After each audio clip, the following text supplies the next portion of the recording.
the myth that people buy into, because the honeymoon phase is over, it means we've lost our spark, we've lost our magic, things are boring. Yeah, it's all about the polarity, the masculine, the feminine. His whole thing was he wanted to start a family, okay? Now, he could not stay hard enough to penetrate, to make that baby. And so how do you sort of attack that when you're coaching a couple, for example, in some of your sex sessions, sex therapy sessions, should I say? Nick doesn't have sex with all our patients. Let's just clarify that. This is Between the Sheets by MHC, a podcast about sex, intimacy and relationships. Hi guys, James here from the Men's Health Clinic. Today I'm going to be talking to Nick Brewer, our sex and intimacy therapist. And we're going to be talking about sexual desire in long-term relationships. Enjoy. Episode 4. And this one we wanted to talk about sexual polarity. And, people talk about honeymoon periods, don't they? I mean, is that real? Is that a fact? What do you know about honeymoon periods? Does it wear off? Does the connection wear off after a period of time? Well, it has to come to an end. Otherwise, we wouldn't do anything. I mean, you think about when you meet someone, all you do is think about them. All you want to do is spend time with them. Yeah. It's obsessive. You're just so... You want to buzz, aren't you? Yeah. You're having sex all day long. Those hormones, the feel-good ones, the oxytocins, all of those chemicals are running through our bodies. Now, that is biology's way of obviously getting us to procreate if we want to go back to cavemen days. Yeah. But let's face it, we have to then get on with life. So it has to inevitably come to an end. And I guess this is the myth that people buy into, that because the honeymoon phase is over, it means we've lost our spark, we've lost our magic, things are boring. And and I've heard that from so many people. Yeah. Actually, married friends of mine have, that have been together for short periods of time, 5 or 6 years with kids. Yep. And they've made a very sort of cutthroat decision to end the marriage. And then they've ended up perhaps, thinking the grass is greener. And then 3 or 4 years later, they're in a situation with far worse than their partner was. Yeah, absolutely. Because the problem is wherever you go, you take you with you.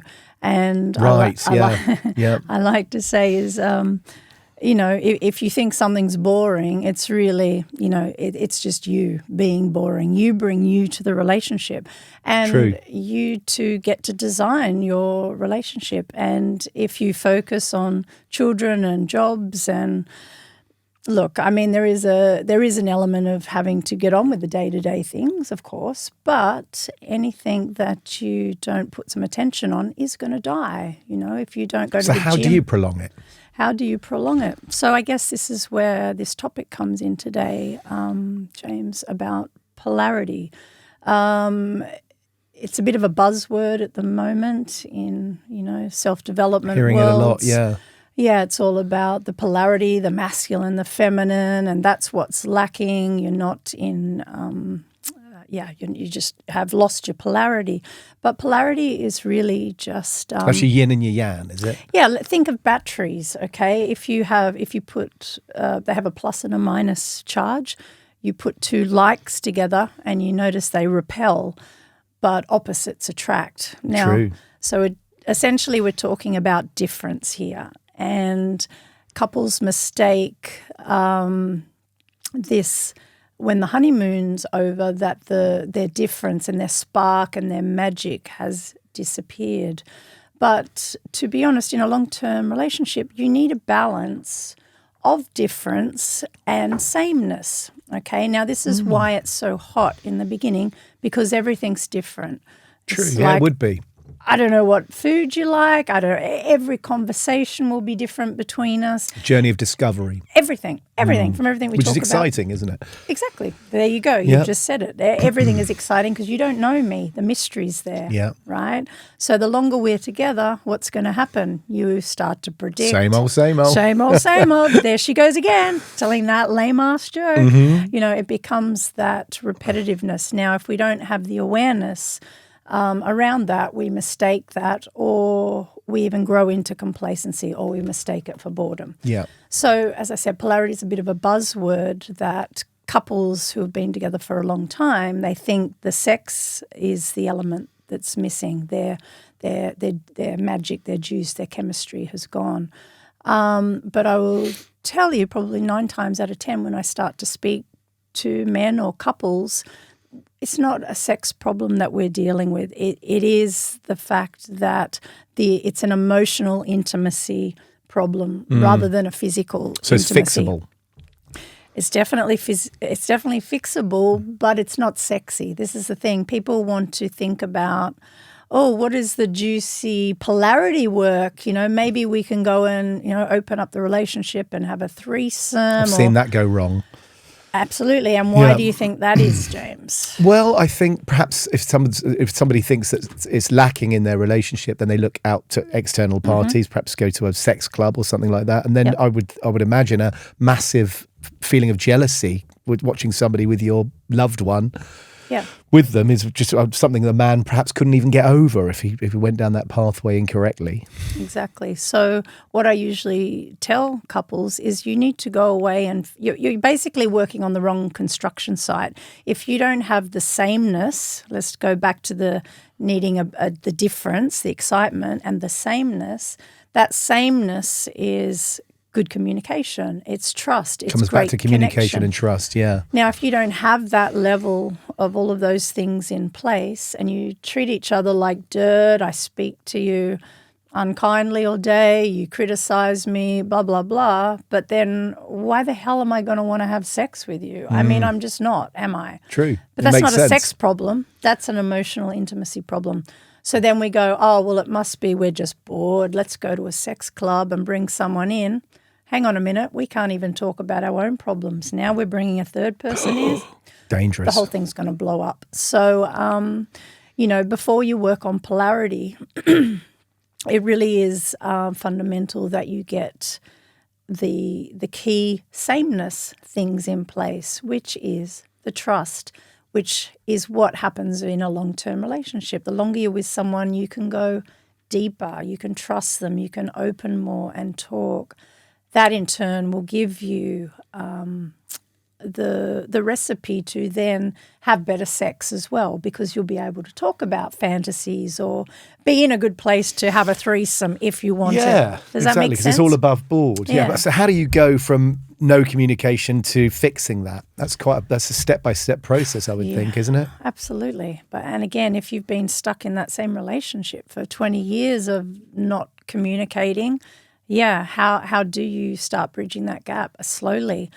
So obviously a lot of men contact the men's health clinic, and I get massive feedback from my team constantly, and what they're noticing is a real shift in men losing their kind of alpha, and they're really being lost in their relationship. They're not on the front foot, they're on the back foot.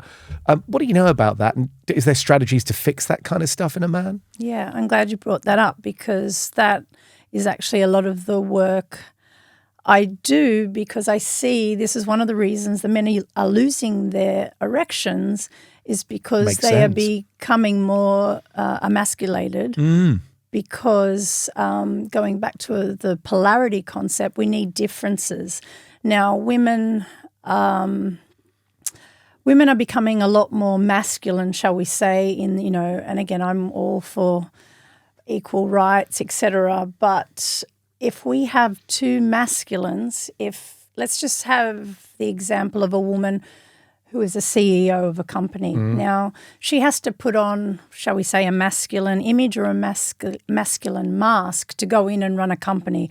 If she walked in there all feminine and emotional, she'd get eaten alive. Okay, so she has to put on that more masculine front. Now, what happens is she comes home, she's still in CEO role. This, again, we're back to awareness. She has to be aware of putting on that feminine or dropping into more of a feminine energy, shall we say. And let's just be clear, this is not gender specific. Just because you're a man, you're not all masculine, and I'm a woman, I'm all feminine. We both have masculine and feminine energies. Where it gets sexy is where we can play and shift between the two, or even think of them as two different tools in your toolbox. Sometimes, as I said, if I need to be a CEO, I'm going to want to draw on my masculine energy more. than if I'm, I don't know, having some time with my kids. I'm probably going to want to drop into more nurturing, mothering role, so I'd be more in my feminine, okay? But the trouble is, if I come in as the CEO, boss babe, and I start treating you, my husband, as another employee and Very sexy. Not very sexy. We've now got 2 alphas running the show, okay? So remember those batteries? We've now got 2 of the same. They repel each other. And we find with the patients that we look after, the gay community seem to get that more correct than the hetero community, really. They sort of have a male and a female type energy going on, which works. But if it's not there, then yes. So she needs to put on, basically she needs to then fit into the household type thing when she comes home and not be the CEO, because, it makes sense. Yeah, so this is where we need to be aware and switch it up. And so what you're seeing is these... And let's not make it wrong, because, again, it's awareness. 2 alphas in the house can get shit done. If we sat down to plan something or we were business so there's partners, moments for it. Correct. We don't want to, again, polarize it like one is good and one is bad. But if we were married and we were running a business, we would both maybe want to be in our alpha while we were discussing business. That's very productive. But if we both stayed there, there would be no chemistry. Yeah. And conversely, if we were both eating our ice cream, chilling out with Netflix and talking all day, we'd be very much in our omegas or our feminines. Fun and comfy, but probably not a lot of sexual spark going to happen. We're just going to be comfortable and having lots of fun, like hanging out with a girlfriend, right? Yeah. But there's a time and a place. So if we want to... So sorry, but leading back to your question, why men are now feeling this is that women, our roles have become quite confused, okay? So men are feeling that they want to please their women, so they're dropping more into this passive omega energy, which is okay, but if for true sexual compatibility, if a woman goes back into a feminine and the man is in this pleasing role where he's not stepping into his alpha, then there will be no spark, right? So, but we just need to, again, educate people, because they think these things should just happen naturally. But they do, yeah. It doesn't work like that without some sort of awareness. It's really interesting, it is. And so how do you sort of attack that when you're coaching a couple, for example, in some of your sex sessions? Sex therapy sessions, should I say? So as I said, Nick doesn't have sex with all our patients. Let's just clarify that. No wonder we get so many reviews. Great reviews. I see a lot of men that have lost their edge, precisely that. They've been, let's just say, they're just too much in their feminine. They're not standing up. They've not up. understood how to sort of snap from one to the other type thing. No, because they're also scared of their wives and not pleasing them, because if I don't do as she says, I mean, it's easier to just do as I'm told and please her. And I see too much of this pleasing behavior in men these days.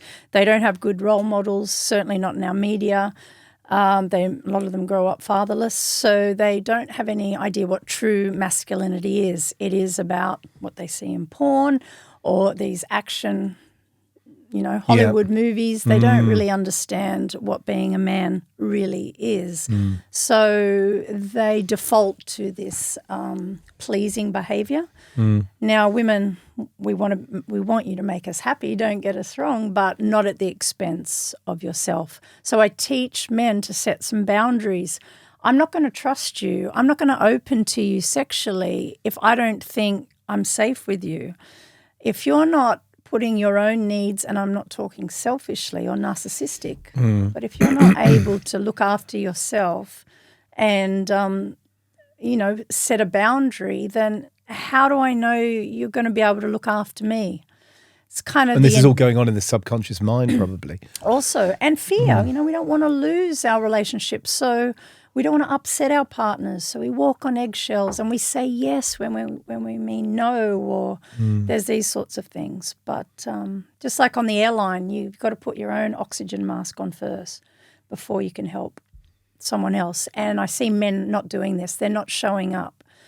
So I really see this as part of this penis wisdom. This is why men are losing their erections. You know, they're not being authentic. They're not truly in their masculinity. And so they feel... Can really see that. Yeah. And so their erection is just a reflection of how they see themselves. Deflated and numb and, yeah. Yeah, exactly. And we do have some patients that, perhaps young men that go on to a treatment, we have amazing success with our patients, but some perhaps, you know, will only get half the results. And then once they've worked with you, then that's that missing piece of the, you know, the puzzle that where it fixes it. And then they get a 10 out of 10 erection then, which is what we want them to do. So it's everyone's different, aren't they, really? Yeah. So Yeah. you have a sort of bird's eye view at the whole situation and then dive in where you need to dive in. Is that how you sort of attack it? Yeah, exactly. And also with the medication, you know, that obviously has a place. There is some physical aspect of it, of even a man seeing his erections come back is enough to give him that confidence to then get him into that positive spiral. Plus with the awareness, changing some habits, you know, maybe they have sex successfully a few times. Nice. He's starting to get his mojo back. We're doing, you know, the homework. You know, so it is a multifaceted thing. It's not just Team a effort. pill or just a behavior change. It is everything. Absolutely. Together. It's a holistic approach. And so how does sexual polarity sort of spark and magnify attraction? When you get it right, the yin and the yang is in sequence and it works well. So how does that what happens at that point? Just fireworks, basically. Yeah, because as we said, just at the beginning of the relationship, it's getting turned on again by your partner. But I want to go back to what I said earlier. If you truly have fixed the emotional intimacy, you've built the trust. And this is the hard bit. It's very difficult without a lot of probably outside help or a lot of personal development work. If you've been married for a long time and you've got yourself into dysfunctional habits, you're triggering the shit out of each other, you criticize, don't like each other, you really. don't like each other, you're blaming, but you want to spice it up in the bedroom. As I said, you've got to go back to the construction site and start from the ground up, rebuild the trust, rebuild the intimacy, the romance, the communication. Once you have got that right, then we can look at polarity of getting... I'm a big believer if you get that right, the polarity will flow anyway. But let's just say that's all there, but you really have, maybe you've spent too much time apart for whatever reason and you're just not sexually compatible. Well then, so if it truly is a physical intimacy issue, that you're just not having enough sex, but all the foundations are in place in your relationship, one of the keys is spending some time apart. Okay, so we have to create. Absence makes the heart grow stronger. Correct. If, as I said, you're totally in love, connected, trust. There's nothing sinister going on there. You simply have to give it a little bit of space to breathe and create that longing, that yearning. So it can be as simple as, different hobbies, maybe even taking some travel time with friends separately. Sometimes couples even spend a night apart, as in different bedrooms or different rooms, just to keep it a little bit sexy, Yeah, and I've often seen couples that perhaps do a hobby together, or they go work out together, or they did hand gliding or whatever, and suddenly because they've found another passion, they rebond like that, Because if you work together, you play together, you everything, again, there has to be a time of, what did you do in your day? Well, there's nothing to even talk to you about because I've been with you 24 hours. So that's what I mean. It's not a bad thing to have some space. That will create polarity alone. Is there a set a period of time for a honeymoon period?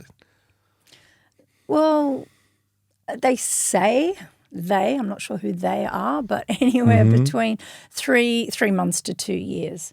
But I'm a true believer. If you have all your fundamentals in place and you have awareness and you keep the focus on the relationship, that honeymoon period never has to end. And I will I will really debate that with anybody. I just think it's down to laziness and complacency. You've taken your eye off the ball, but it's like anything. If you stop nurturing anything. Yeah. You stop going to the gym, your body will change. Yeah. You stop watering that plant, it's going to die. Yeah. So it's as much attention as you give it. Back to creating that polarity, you want to start playing. If you have the trust, you can start playing in those roles of being more submissive and dominant, because remember, we want to create difference. So we want to take turns in leading, following. Create difference, yeah. Submissive, dominant, receiving, giving. Now, sexually, but also outside of the bedroom, whether that means date night, you take it in turns of organising the evening. So you're having a chance to be the one that's taking the lead, and then it's my turn. That's nice. Mix it up a bit. Versus, again, the old patterns. You're in charge of picking a restaurant every Friday night to take me out to dinner. We're stuck in a particular role of you're the masculine and I'm the feminine. We want to play. Now, this is where it gets interesting in the bedroom. If you're always into being a little bit more submissive in the bedroom, maybe you can be the one to initiate more. Maybe you can, go as far as, a little bit of BDSM where you become the dominatrix, depending on your level of confidence there. But you know where I'm going with this is just that instantly will create a new dynamic. And so really it's about people, both couples, both people in the relationship being open-minded to new ideas, new suggestions, rather than sort of drawing a line under certain things, saying, I wouldn't do that and I wouldn't do that and I wouldn't do this. Because that can cause barriers, can't it? Well, there you go. Now you've just looped back to the original problem, which I just said. If you don't have that intimacy, emotional intimacy, which includes being open-minded. I can tell you that I have a fantasy without you feeling like I'm going to leave you. You see, this is not polarity. We're back to we don't have a firm foundation. I can't even feel safe to tell you I'd like to have a threesome because you're going to judge me or leave me. Then this is not a sex problem. It's a emotional intimacy problem. Got it. Yeah. So you explain it so well. Crystal clear. Yes, it's really, really interesting. And it really is the latest buzzword, isn't it? Polarity. So there's a lot of ways to attack it, but it's about getting in sync, basically. Yeah. It's and I truly believe the longer you are with someone, actually the better it can become, because if you're already having a conscious relationship from the get-go, you know that these differences will fade a little bit, but you will be really, I guess, embracing the fact that you have someone who is your on your team. From there you can explore fantasies, you can talk openly about things. So that is what will keep it new and different. Yeah, I can see that. Yeah, great. If you're not able to explore your fantasies and really be authentic with somebody, then you don't trust them, do you, really? And sex is all about trust, isn't it? Yes. And that's what I'm saying. People want to brush over that because it's not sexy to work on communication, because it takes a lot. We're really working with our childhood wounds. Yes. It's a lot of pain, and which you don't have in the honeymoon period because you've got enough natural attraction because it's all new. Exactly. But then you're broken and after then you're 6 fighting. months. You're in your habits of just stonewalling or avoiding. And then, as I said, then 15 years have passed and you're like, gosh, we're doing the same thing all the time, and you believe it's the sex, but you just really haven't treated each other well for 15 years. You've just avoided the hard conversations. You don't really trust where he's going on a Friday night. You don't even dare ask. I'll just put up with it. And, of course, there's the kids, so I don't want to you see how you're locked into young kids and all that kind of thing, so that you can see how it blocks the time go by. So when you're doing your therapy sessions with our patients, you do a complimentary session to start with, which everyone gets one of those, and then from there you're like, you don't need me, or you absolutely do need me. Is that what you kind of figure out during that complimentary session, and then you'll kind of know whether they need to do half a dozen or three, or I guess some are more problematic to fix than others, are they? Yeah, exactly. I mean, again, there's no rhyme or reason or rule. There's just can you work it all out in that first session? Pretty much. Yeah. Very good. I mean, I've identified the patterns, age groups. I mean, I have to do some sort of labeling and pigeonholing based on my questionnaire, but then I ask questions around that. So we really recommend everyone to have a complimentary session then. Oh, yes. I mean, the amount of men I've had that just said, Nick, just this one conversation is probably the most enlightening conversation. I'm it's amazing. I'm really enjoying this. Because nobody talks. I mean, especially men, they don't sit at the pub and talk about other than, I'm really good in bedroom. Like this. In the bedroom, that's all they say, isn't it? Yeah. And also the fact they can't talk to their partners. It is a judgment-free space.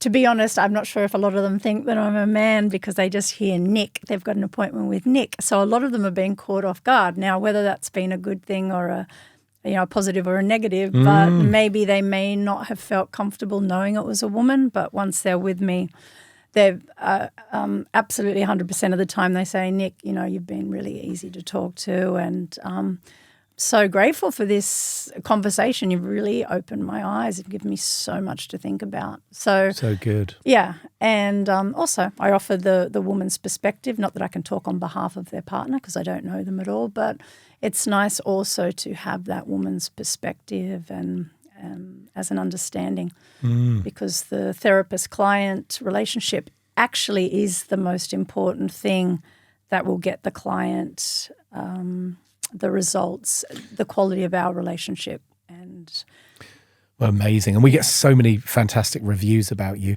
What would you say is the most rewarding relationship that you've kind of reconnected? Yeah. There's a lot of stories. Yeah. I guess my favorite story, and I guess if you want to call it a success story, I just, it almost gets me emotional every time I think about it. But I had a young couple. He was 28. He'd been with his partner, married for 10 years. They were starting a family, and he had a lifelong porn addiction. So he married very young.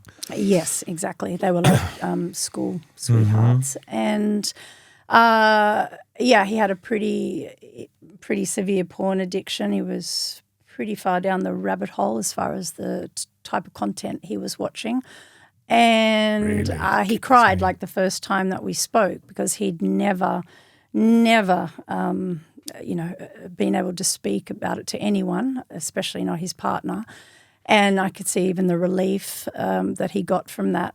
Now, just through talking to you. Just for, confessing. I feel sometimes like a priest. Yeah, I really imagine. And I feel so very grateful that men feel safe in my presence to disclose the amount of pretty delicate information they do.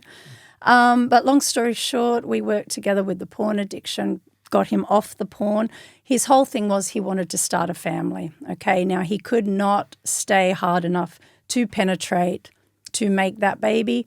So, life was pretty grim for a 28-year-old who couldn't start a family. So long story short, we got him off the porn, worked through that, and I actually had the pleasure to receive the call before even their friends. I'm getting emotional too. Even before their friends and family to receive the news that they had, in fact, gotten pregnant. My eyes are watering. It's so lovely. How fabulous. Yeah.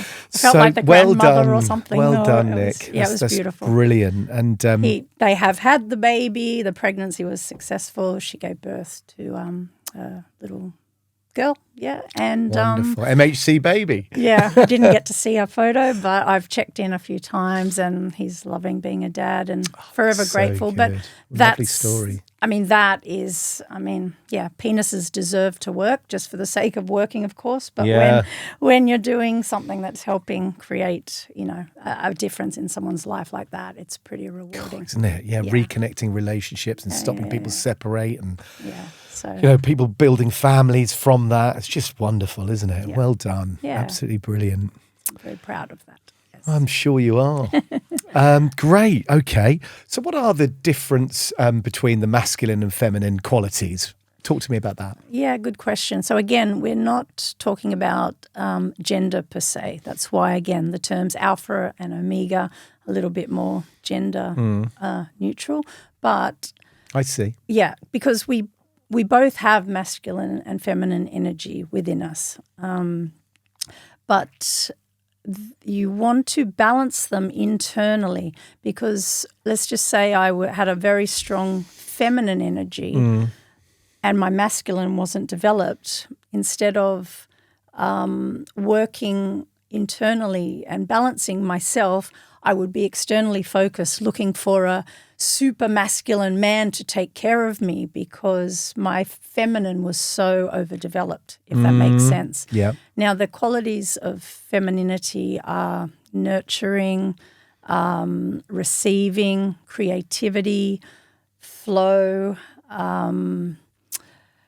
Are you saying someone that's very feminine also needs to be able to access that masculinity at times? Yes, I'll give you an example how that works. Whereas masculine, let's call it qualities, okay? So because the universe has masculine qualities and feminine qualities, not just people, like we're talking about energy. So masculinity or masculine energy is more direct, linear,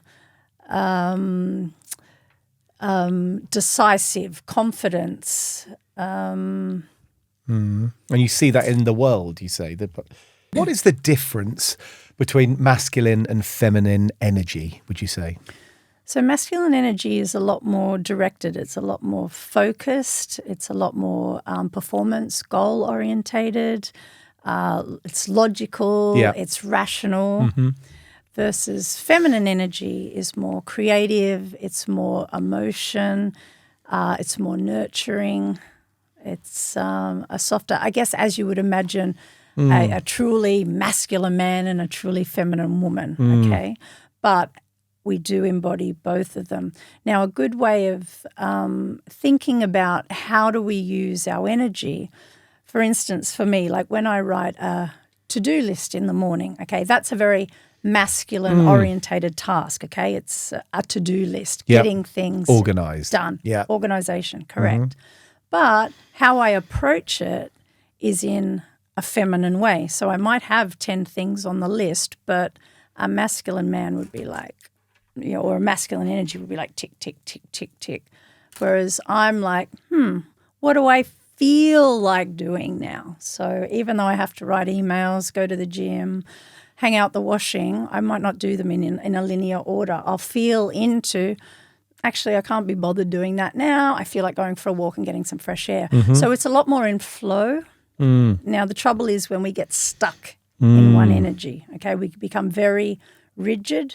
If we're a very masculine energy, we can't flow. We can't think outside that box. We've got to just do more. I can see that, yeah. And then conversely, if you have someone who's totally in their feminine energy, whether it's male or female, they won't get a lot done. They'll be very indecisive. They'll be very, you see these people, they sit there, they procrastinate, they don't know what to do.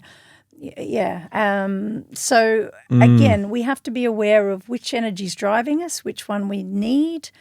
Don't make either of them wrong. Know when to use them. Know when our partner is in one to offset the other. Do we want to be in the same one? Do we want to be in the different? So, again, there's a lot to this. Yeah. Well, thank you for explaining that to me.